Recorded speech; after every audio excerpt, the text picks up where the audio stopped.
Hello everyone, welcome back আরও একটি নতুন ভিডিওতে আপনাদের সবাইকে স্বাগতম। কাজল চোখের মেয়ে নাটকটির জন্য অনেকেই অধীর আগ্রহ নিয়ে অপেক্ষা করছেন, আর আজকের ছোট্ট ভিডিওতে জানিয়ে দেব কাজল চোখের মেয়ে নাটকের মূল গল্পটি কি এবং নাটকটি কবে আসছে। জাকারিয়া শৌখিনের নতুন রোমান্টিক নাটক কাজল চোখের মেয়ে। কাজল চোখের মেয়ে নাটকের ইতিমধ্যেই কিছু পোস্টার দর্শকের আগ্রহ বাড়িয়ে দিয়েছে। পোস্টারে দেখা যাচ্ছে একজন তরুণী দরজার আড়াল থেকে উকি দিচ্ছে, যা দেখে মনে হচ্ছে গল্পে রহস্যের পাশাপাশি এক গভীর প্রেমের সম্পর্ক থাকতে পারে। কাজল চোখের মেয়ে নামটি ইঙ্গিত দেয় যে নায়িকার চোখ ও ব্যক্তিত্বকে কেন্দ্র করেই গল্প এগোতে পারে।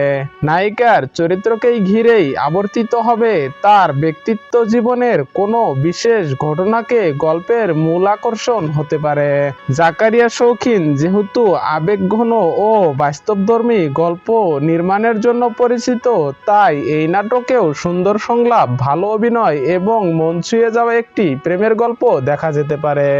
কারা কারা কাজল চোখের মেয়ে নাটকটির জন্য অপেক্ষা করছেন অবশ্যই কমেন্ট বক্সে জানিয়ে যাবেন। দেখা হবে আরো কোনো সুন্দর ভিডিওতে। সে পর্যন্ত সবাই ভালো থাকুন, সুস্থ থাকুন। আল্লাহ হাফেজ।